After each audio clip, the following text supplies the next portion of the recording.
नमस्कार, मैं हूं मोहम्मद आसिफ और आप देख रहे हैं स्पिन आई न्यूज़। इस वक्त बेहद खास मेहमान मेरे साथ मौजूद हैं तृप्ति। तृप्ति, आपका बहुत-बहुत स्वागत है। शुक्रिया सर। अ, आज स्मृति ईरानी जो केंद्र में मंत्री भी हैं, उसको लेकर हम लोग खोलकर बातचीत करना चाहते हैं और वो इस बात को लेकर कि एक तरफ महँगाई जो चरम पर है, पेट्रोल डीजल के दाम जो बढ़ रहे हैं। पहले जब 450 के सिलेंडर मिल रहे थे, तो ये सड़कों पे आकर जो है तहलका मचाती थी, बवाल मचाती थी, साइकिल से सवारी करना शुरू कर दी थी। लेकिन आज जब ये 1000 के पार है तो फिर ये बोल क्यों नहीं रही है? तो पहला सवाल तो यही रहेगा कि आखिर ये बोल क्यों नहीं रही है? 2024 में चुनाव होने वाले हैं, तो क्या फिर यूपी की जनता इन पर भरोसा करेगी? क्योंकि अमेठी से 2019 में इन्होंने शानदार जीत फतेह प्राप्त की है। तो यही सवाल है जिस पे आज खुलकर बातचीत करने वाले। तृप्ति मैम, पहला सवाल तो यहीं से शुरू होगा। स्मृति ईरानी का ना बोलना क्या समझा जाए महँगाई के मुद्दे पे?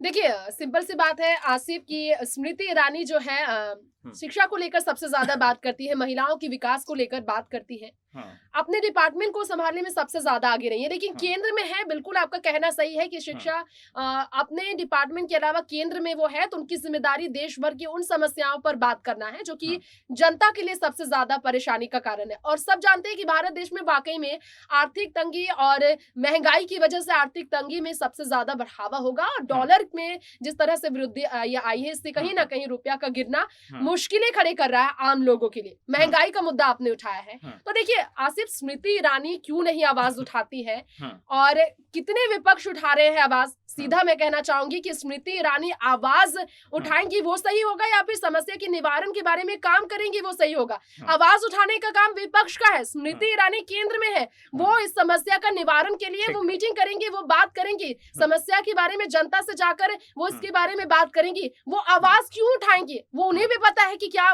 वाकई में परेशानी है महंगाई की हाँ, और इसे कैसे खत्म करना है, इस हाँ। पर वो चिंतन मंथन करेंगी। केंद्र तो में बैठे कब लोगों से वो बैठकर तो बात कब करेंगी। करेंगी? जब देश की जनता मर जाएगी महँगाई की मार से तब? बेरोज़गारी की मार से जब युवा मर जाएँगे तब बात करेंगी या कब बिल्कुल है, मीटिंग देखिए करेंगी? आसिफ यहाँ पर हाँ, देखिए कब करेंगी, हर चीज में समय लगता है। देश की हाँ। आबादी देखिए 100। 2014 के बाद से अभी तक समय नहीं मिला है क्या? देखिए अब अचानक से आप ये बोलिए हाँ, 2014 से महंगाई नहीं बढ़ रही है। हुँ, अभी यहाँ पर स्थिति देखिए 2 साल हुँ, से कोविड की लहर आई थी, हुँ, कितनी परेशानियां देश में हुई है। तो हुँ। देखिए धीरे-धीरे प्रॉब्लम तो बढ़ते। कोविड में थाली, ताली या मोमबत्ती बजाने से फुर्सत नहीं मिला है क्या अभी? देखिए मैं स्मृति ईरानी हुँ, की अगर आपने बात की है यहाँ पर, हुँ, देखिए आप एक ही चीज पर रहिए। हुँ। स्मृति ईरानी तो महंगाई को स्मृति लेकर ईरानी का आवाज ही क्यों तो नहीं मैं उठाती पूछ रहा आपने कहा। हूँ। तो यहाँ पर स्मृति ईरानी का देखिए ही आसिफ पूछ रहा सर आपने यहाँ कहा पर कि मीटिंग करेंगी। भाई कब 2014 से आप करेंगी? बात कर रहे हैं, 70 450 साल से देखिए 2014 400 की आप बात करते हैं, जब कांग्रेस सरकार में थी तो क्या परेशानियां नहीं होती थी? आपने शुरुआत तो तभी की जब हाँ, कांग्रेस सत्ता में थी, हाँ। महंगाई तो तब से ही बढ़ रही है। ठीक है, यहीं से ले लूँ सवाल। कांग्रेस पे ही ले लेता हूँ ना। कांग्रेस में यही 450 का जब मिल रहा था, तब तो इनको बड़ी खलबली मचती थी, बहुत तकलीफ होती थी। हाय! सीना पीटने लगती थी, छाती पीटने लगती थी कि जनता को मारा जा रहा है। और आज क्या 1000 के पास मिला तो आज जनता मर नहीं रही है। आज आपको फ़िक्र नहीं हो रहा है? अरे तो ठीक है, विपक्ष के नेता है ना, वो हुँ, आवाज उठाएं और हुँ, उसका जवाब देंगी स्मृति ईरानी। मुझे हुँ। पूरा विश्वास है कि स्मृति ईरानी इस पर जरूर काम कर रही होंगी अरे और इसका विपक्ष जवाब देखिए वो विपक्ष एक्शन से देंगी, अपनी विपक्ष बातों से जवाब नहीं देंगी। विपक्ष तो चलिए नकारा है, खत्म हो गया तभी तो आज मोदी की सरकार बनी।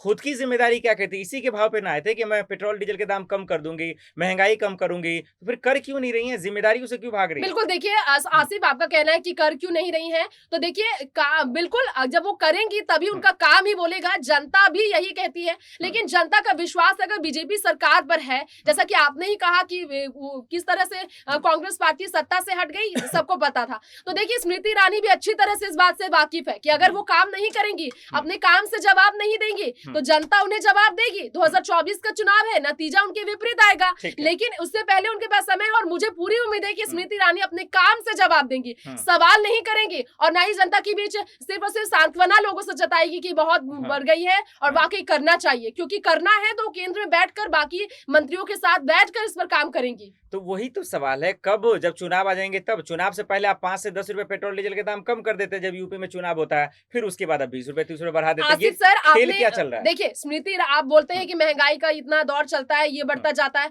आप चुनाव से पहले की बात कर लीजिए, हुँ, 2000 अभी जो विधानसभा चुनाव हुआ है 5 हाँ, राज्यों में, 22 में। चुनाव से पहले आज कौन आवाज उठा रहा है आसिफ हुँ, सर? कौन आवाज उठाता है? आप हुँ, खोलिए देखिए हर चैनल को खोलिए, हुँ, कौन आवाज उठा रहा है? अभी हुँ, ज्ञानवापी मस्जिद को लेकर तरह-तरह के स्टेटमेंट आ रहे हैं। महंगाई मुद्दे पर अब विपक्ष भी कहा कह रही है। हुँ, जब विपक्ष महंगाई मुद्दे पर कहती है, हुँ। तो उसके बाद धीरे-धीरे वो शांत हो तो जाते ये हैं। कहना आपका मतलब ये समझे कि अगर विपक्ष बेरोजगारी, महँगाई जैसे मुद्दे पे बात नहीं करेगी तो सरकार भी नहीं करेगी? देखिए सरकार हुँ, काम करेगी, सरकार का काम हुँ, काम करना है। सरकार को जनता ने चुना है, बीजेपी को केंद्र में जनता ने पहुंचाया है। तो देखिए सरकार का काम है काम करना, वो आवाज क्यों उठाएगी? देखिए उन्हें पूरा अपने काम पर विश्वास है और वो जनता को अपने काम से ही नतीजे के साथ वहां पर जवाब देना चाहती है कि हाँ मुश्किलें आई है तो मुश्किलों का सामना किया जाएगा और मुश्किलों का हल भी निकाला जाएगा। मोदी जी देखिए इस बात से अच्छी तरह तो वाकिफ है। मोदी के मंत्री ये भी तो कह दें, जैसा आप कह रहे हैं, कम से कम वही तो कह दें कि भाई हम मीटिंग करेंगे, हम रास्ता निकालेंगे। ये कम से कम मान तो ले कि महंगाई, वो तो मान भी नहीं रही कि महंगाई है। कैसे मान नहीं रही है? देखिए मैं तो सीधा कहूंगी कि यहाँ पर मान रही है कि नहीं मान रही है, वो विपक्ष का जो हमला है उस पर वो जवाब देते हैं, क्योंकि विपक्ष जो है अपने टाइम पर उन्होंने भी स्वीकार नहीं किया था। तो विपक्ष की तरह देखिए विपक्ष को जवाब देना केंद्र का काम नहीं है, केंद्र का काम करना है। स्मृति ईरानी की आपने बात की यहाँ पर, आसिफ सर मैं सीधा यहाँ पर कहना चाहूंगी कि राज्य, आपने चुनाव की बात की कि क्या चुनाव आएगा तब वो काम करेंगी? चुनाव जब था नजदीक, फरवरी का महीना याद कीजिए, जनवरी का महीना, किस तरह के मुद्दे उठाए जा रहे थे याद कीजिए आप। असदुद्दीन ओवैसी हो, प्रियंका गांधी हो, किस तरह की मुद्दे पर वो बात कर रही थी? महंगाई का मुद्दा तब क्यों नहीं दिखा था? मार्च के बाद महंगाई का मुद्दा नहीं दिखता है। चलिए वक्त की कमी है, सिर्फ 2 सवाल है। अब सवाल तो पहला यही है कि आप एक कह रहे हैं कि नहीं ऐसा नहीं है कि बीजेपी के नहीं नेता मान रहे। अगर मान रहे हैं तो बताइए कि बीजेपी के मंत्री या नेता से सवाल पूछा जाता है। ये स्मृति ईरानी से शुरुआत करते हैं। फ्लाइट में कांग्रेस के नेता ने सवाल पूछा, तिल मिलाने लगी, पूरी तरह से बौखला गई, कोई जवाब नहीं, कहा कि और कोई मुद्दे नहीं है क्या? जब पत्रकार बाबा रामदेव से पूछते हैं तो कहते हैं भाई से मेरे मुंह उखाड़ लेगा क्या? उनको धमकी देते नजर आते हैं। मध्य प्रदेश में बीजेपी के मंत्री से सवाल पूछा जाता है, कहता भाई साहब अफगानिस्तान चले जाओ या तालिबान चले जाओ। क्या यही जवाब है पेट्रोल डीजल के बढ़ते दाम का? देखिए बिल्कुल आप ये जो कह रहे हैं, देखिए इस पर क्लियर आपको देखना पड़ेगा। जो स्मृति ईरानी की आपने बात की, स्मृति ईरानी की वीडियो की बात की आसिफ, मैंने भी वो वीडियो देखा है, पूरा वीडियो मैंने देखा है आसिफ, और बिल्कुल जो जवाब उनसे मांगा जा रहा था, स्मृति ईरानी ने अपने बहुत शानदार तरीके से जवाब भी दिया था। वहां पर काम को लेकर अपना जवाब दिया था, कोविड के सिचुएशन पर उन्होंने जवाब दिया था कि कोविड से उभरने के लिए देश को कितनी ज्यादा परेशानी से डील करनी पड़ी। जब देश में, देखिए आसिफ मैं यहाँ कहना चाहूंगी कि आम अमेरिका से आप तुलना नहीं कर सकते, आम उन देशों से हम तुलना नहीं कर सकते भारत देश की जहां पर आबादी कम हो।